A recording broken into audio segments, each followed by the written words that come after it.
au sujet de l'Alléluia, suivant le président Sankara. Et c'est pourquoi je voudrais proposer, Monsieur le Président, que nous établissions un barème de sanctions pour les chefs d'État qui ne répondent pas présents à l'appel, faisant en sorte que, par un ensemble de points de bonne conduite, ceux qui viennent régulièrement, comme nous par exemple, puissent être soutenus dans certains de leurs efforts. Exemple, les projets que nous soumettons à la BAD, la Banque africaine de développement, doivent être affectés d'un coefficient d'africanité. Les moins africains seraient pénalisés. Et comme cela, tout le monde viendra aux réunions ici. Le président du CNR et du FASO aborde maintenant le problème de la dette des pays africains. Nous estimons que la dette s'analyse d'abord de par ses origines.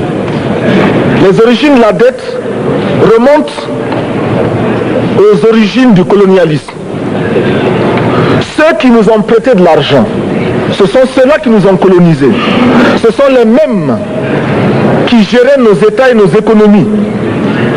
Ce sont les colonisateurs qui endettaient l'Afrique auprès des bailleurs de fonds, leurs frères et cousins. Nous étions étrangers à cette dette. Nous ne pouvions donc pas la payer. La dette, c'est encore le néocolonialisme où les colonisateurs se sont transformés en assistants techniques. En fait, nous devrions dire qu'ils se sont transformés en assassins techniques. Et ce sont eux qui nous ont proposé des sources de financement, des bailleurs de fonds internes que l'on emploie chaque jour, comme s'il y avait des hommes dont le bâillement suffisait à créer le développement chez les autres. Ces bailleurs de fonds nous ont été conseillés, recommandés. On nous a présenté des montages financiers alléchants, des dossiers. Nous nous sommes endettés pour 50 ans, 60 ans, même plus. C'est-à-dire que l'on nous a amenés à compromettre le peuple pendant 50 ans et plus. Mais la dette, c'est sa forme actuelle. Contrôlée, dominée par l'impérialisme. Une reconquête savamment organisée pour que l'Afrique, sa croissance, son développement obéissent à des paliers, à des normes qui nous sont totalement étrangères, faisant en sorte que chacun de nous devienne l'esclave financier, c'est-à-dire l'esclave tout court, de ceux qui ont eu l'opportunité, la ruse, la fourberie de placer les fonds chez nous avec l'obligation de rembourser. On nous dit de rembourser la dette. Ce n'est pas une question morale. Ce n'est pas une question de ce prétendu honneur que de rembourser ou de ne pas rembourser. Monsieur le Président, nous avons écouté et applaudi le Premier ministre de Norvège lorsqu'elle est intervenue ici même. Elle a dit, elle qui est européenne, que toute la dette ne peut pas être remboursée. La dette ne peut pas être remboursée. La dette ne peut pas être remboursée parce que, d'abord, si nous ne payons pas, nos bailleurs de fonds ne mourront pas. Soyons-en sûrs. Par contre, si nous payons, c'est nous qui allons mourir. Soyons-en sûrs également. Ceux qui nous ont amenés, ceux qui nous ont conduits à l'endettement, ont joué comme dans un casino. Quand ils gagnaient, il y avait plein de débats. Maintenant qu'ils ont perdu au jeu, ils nous exigent le remboursement. Et l'on parle de crise. Non, Monsieur le Président, ils ont joué, ils ont perdu, c'est la règle du jeu. La vie continue.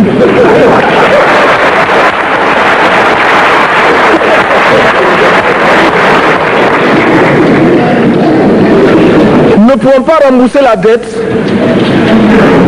parce que nous n'avons pas de quoi payer. Nous ne pouvons pas rembourser la dette Parce que nous ne sommes pas responsables de la dette. Nous ne pouvons pas payer la dette parce qu'au contraire, les autres nous doivent ce que les plus grandes richesses ne pourront jamais payer, c'est-à-dire la dette de sang. C'est notre sang qui a été versé. On parle du plan Marshall qui a refait l'Europe économique, mais on ne parle jamais du plan africain qui a permis à l'Europe de faire face aux hordes hitlériennes lorsque leur économie était menacée, leur stabilité était menacée. Qui a sauvé l'Europe? C'est l'Afrique. On en parle très peu. On en parle si peu que nous ne pouvons pas, nous, être complices de ce silence ingrat. Si les autres ne peuvent pas chanter nos louanges, nous avons au moins le devoir de dire que nos pères furent courageux et que nos anciens combattants ont sauvé l'Europe et finalement ont permis au monde de se débarrasser du nazisme. La dette, c'est aussi la conséquence des affrontements. Et lorsque l'on nous parle aujourd'hui de crise économique, on oublie de nous dire que la crise n'est pas venue de façon subite. La crise existe du tout temps. Et elle ira en s'aggravant chaque fois que les masses populaires seront de plus en plus conscientes de leurs droits face aux exploiteurs. Il y a crise aujourd'hui parce que les masses refusent que les richesses soient concentrées entre les mains de quelques individus. Il y a crise parce que quelques individus déposent dans des banques à l'étranger des sommes colossales qui suffiraient à développer l'Afrique. Il y a crise parce que face à ces richesses individuelles que l'on peut nommer, les masses populaires refusent de vivre dans les ghettos, dans les bas quartiers. Il y a crise parce que les peuples partout refusent d'être dans Soweto face à Johannesburg. Il y a donc lutte et l'exacerbation de cette lutte amène les tenants du pouvoir financier à s'inquiéter. On nous demande aujourd'hui d'être complices de la recherche d'un équilibre. Équilibre en faveur des tenants du pouvoir financier, équilibre au détriment de nos masses populaires. Non, nous ne pouvons pas être complices. Non, nous ne pouvons pas accompagner ceux qui sucent le sang de nos peuples et qui vivent la sueur de nos peuples. Nous ne pouvons pas les accompagner dans leur démarche assassine. Monsieur le Président, nous entendons parler de clubs. Club de Rome, club de Paris, club de partout. Nous entendons parler du groupe des 5, du groupe des 7, du groupe des 10, peut-être du groupe des 100, et que sais-je encore. Il est normal que nous créions notre club et notre groupe. Faisons en sorte que dès aujourd'hui, Addis Abeba devienne également le siège, le centre d'où partira le souffle nouveau, le club d'Addis Abeba. Nous avons le devoir aujourd'hui de créer le front uni d'Addis Abeba contre la dette. Ce n'est que de cette façon que nous pourrons dire aux autres, en refusant de payer la dette, nous ne venons pas dans une démarche belliqueuse. Au contraire, c'est dans une démarche fraternelle pour dire ce qui est. Du reste, les masses populaires en Europe ne sont pas opposées aux masses populaires en Afrique. Mais ceux qui veulent exploiter l'Afrique, ce sont les mêmes qui exploitent l'Europe. Nous avons un ennemi commun. Donc, notre club, parti d'Addis Abeba, devra également dire aux uns et aux autres que la dette ne saurait être payée. Et quand nous disons que la dette ne saurait être payée, ce n'est point que nous sommes contre la morale, la dignité, le respect de la parole. Parce que nous estimons que nous n'avons pas la même morale que les autres. Entre le riche et le pauvre, il n'y a pas la même morale. La Bible, le Coran, ne peut pas servir de la même manière celui qui exploite le peuple et celui qui est exploité. Il faudrait alors qu'il y ait 2 éditions de la Bible et 2 éditions du Coran.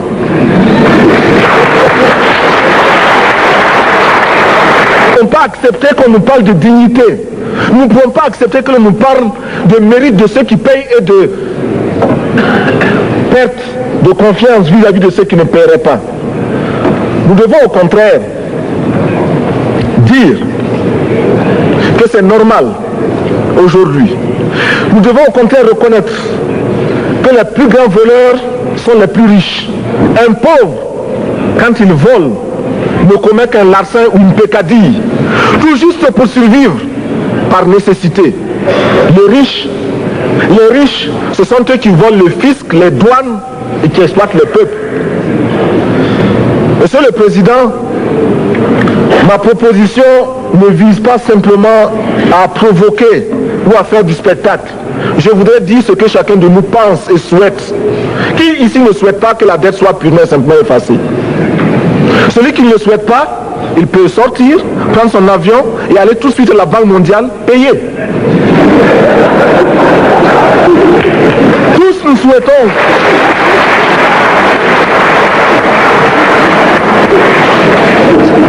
ma proposition n'est pas non plus, je ne voudrais pas que l'on prenne la proposition du Burkina Faso comme celle qui viendrait de la part de jeunes sans maturité, sans expérience. Je ne voudrais pas non plus que l'on pense qu'il n'y a que les révolutionnaires à parler de cette façon. Je voudrais que l'on admette que c'est simplement l'objectivité et l'obligation. Et je peux citer, dans les exemples de ceux qui ont dit de ne pas payer la dette, des révolutionnaires comme des non-révolutionnaires, des jeunes comme des vieux. Je citerai par exemple, Fidel Castro a déjà dit de ne pas payer. Il n'a pas mon âge, même s'il est révolutionnaire. Mais je pourrais citer également François Mitterrand, qui a dit que les pays africains ne peuvent pas payer, les pays pauvres ne peuvent pas. Je pourrais citer Madame le Premier ministre. Je ne connais pas son âge et je m'en voudrais de le lui demander. Mais c'est un exemple. Je voudrais citer également le président Félix Houphouët-Boigny. Il n'a pas mon âge. Cependant, il a déclaré officiellement, publiquement, qu'au moins pour ce qui concerne son pays, la Côte d'Ivoire ne peut pas payer. Or, la Côte d'Ivoire est classée parmi les pays les plus aisés d'Afrique, au moins d'Afrique francophone.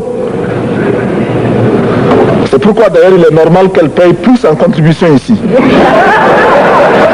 Mais, Monsieur le Président, c'est donc pas de la provocation.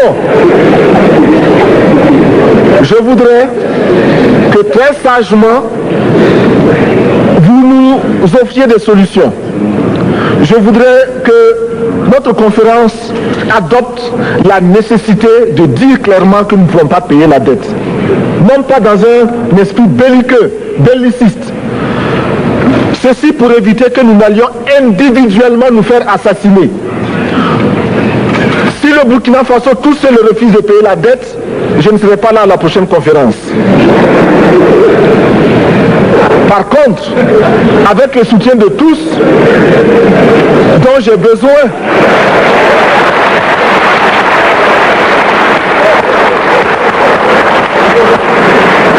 avec le soutien de tous, nous pourrons éviter de payer. Et en évitant de payer, nous pourrons à notre développement. Et je voudrais terminer en disant, chaque fois qu'un pays africain achète une arme, c'est contre un Africain. Ce n'est pas contre un Européen. Ce n'est pas contre un Asiatique. C'est contre un Africain. Par conséquent, nous devons également, dans la lancée de la résolution de la question de la dette, trouver une solution au problème de l'armement. Je suis militaire et je porte une arme.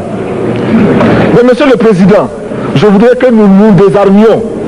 Parce que moi, je porte l'unique arme que je possède et d'autres ont camouflé les armes qu'ils ont.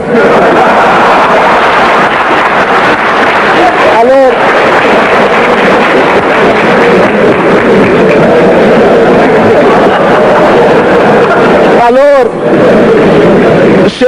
chers frères, avec le soutien de tous,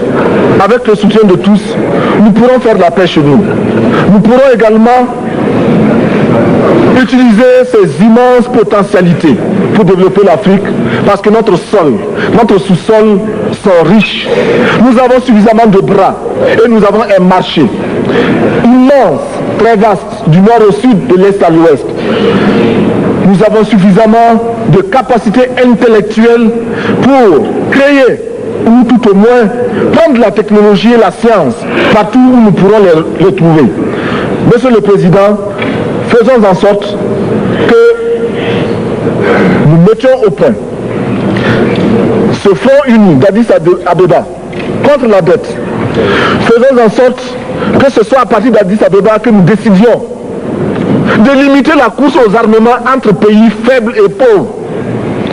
Les gourdins et les coutelas que nous achetons sont inutiles.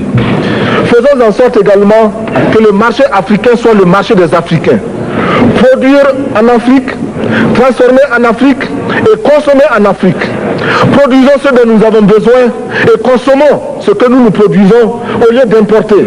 Le Burkina Faso est venu vous exposer ici la cotonnade produite au Burkina Faso, tissée au Burkina Faso, cousue au Burkina Faso pour habiller les Burkinabés. Ma délégation et moi-même, nous sommes habillés par nos tisserands, nos paysans. Il n'y a pas un seul fil qui vienne de l'Europe ou de l'Amérique. Je ne fais pas un défilé de mode, mais je voudrais simplement dire que nous devons accepter de vivre africain. C'est la seule façon de vivre libre et de vivre digne. Je vous remercie, Monsieur le Président. La patrie ou la mort, nous vaincrons.